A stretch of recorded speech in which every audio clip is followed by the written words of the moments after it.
Right, hello. Morning Year 10. I wanted to do one of these video messages for you just as the start of a half term, which is a really, really important one. And while I'm typing things on showing my homework and that, you never can tell quite how much people are reading properly what you put in. So I wanted to take just 5 minutes of your time, listen to this message all the way through because it's got some really important implications for you and your GCSEs.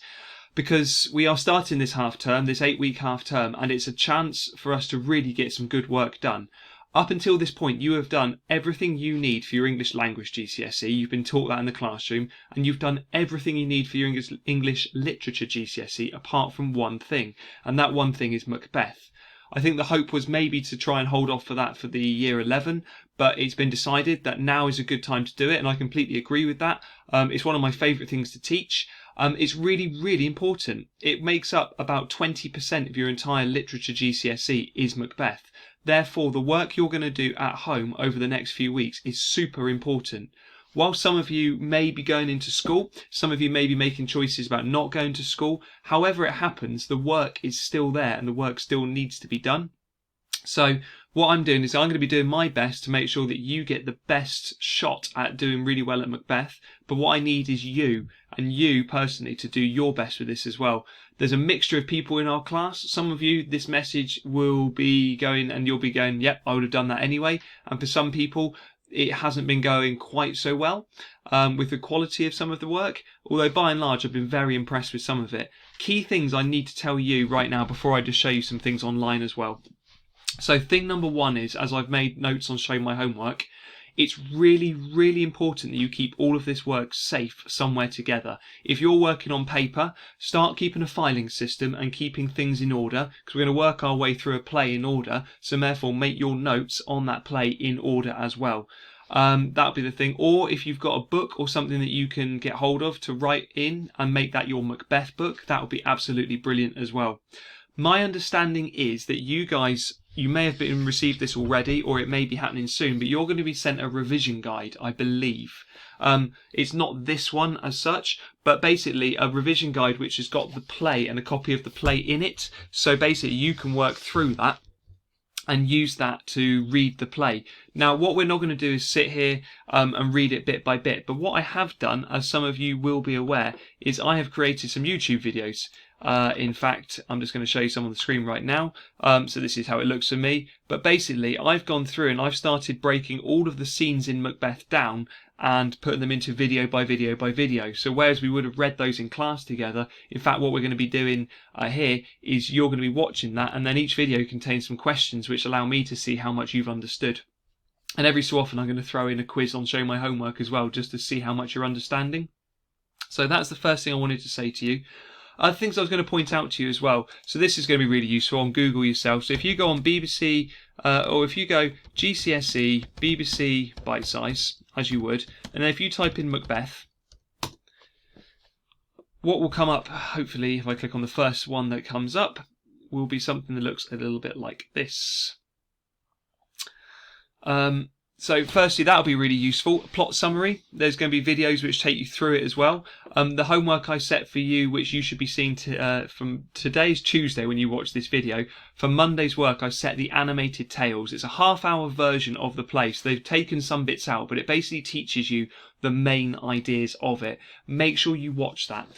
There's also some revision around characters which will be useful here, but basically, as you can see, there's a lot of resources on offer on BBC Bite Size. Another really good website for you to have a look at as well, which I've been using, it's on Spark Notes, as you can see up here. So Spark Notes. If you just Google Spark Notes Macbeth, it will take you to pages. One of the things they have is a translation here. So every single scene in the play, they've got the original text here on the left. Sent he Macduff?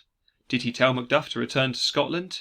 So you've got the translation on the right, which might help some of you with understanding some of the scenes, because Shakespeare's language can be difficult because it is over 400 years old, and he writes with a lot of metaphor and lots of really descriptive ways of looking at things. So I'm not going to prattle on much more. There's that. If you Google Shakespeare online, as I've been doing for my little videos, you get these, the whole play is online as well. But as I said, hopefully you're going to get a revision guide. So key messages from me then, just to go through one more time, trying to really cement these home. I will be setting work on Show My Homework, as you know. Some of that work will involve watching my videos, which I've created for you, and having a go at questions and then taking photographs of those so I can see your work and check your understanding. Other times what I'll be doing is I'll be setting little videos like this with like mini lessons on them. Lessons that I would have taught you alongside, let's say, watching Act 1, Scene 2 or so forth.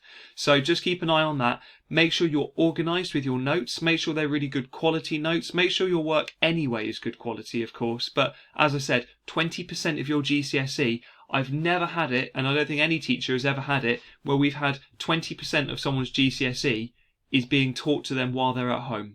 That is massive, and it's really doable, but that's down to you guys making sure that you're ready and organised. A final little thing I should have mentioned as well, really, at the very top, but the play itself is split down into 5 acts. So that's what happened traditionally with Shakespeare's plays. They'd be split into 5 acts, and sort of things would start off in Act 1, it would set the scene, Act 2 would introduce a problem, but just so you know, there's 5 acts, and then within each act there are several scenes. So like today's work, for example, looks at Act 1, Scene 1. Next time it'll be Act 1, Scene 2, and so forth. Sometimes there are 7 scenes, sometimes there are 3 scenes, it varies. Keep in touch via email if there's any problems.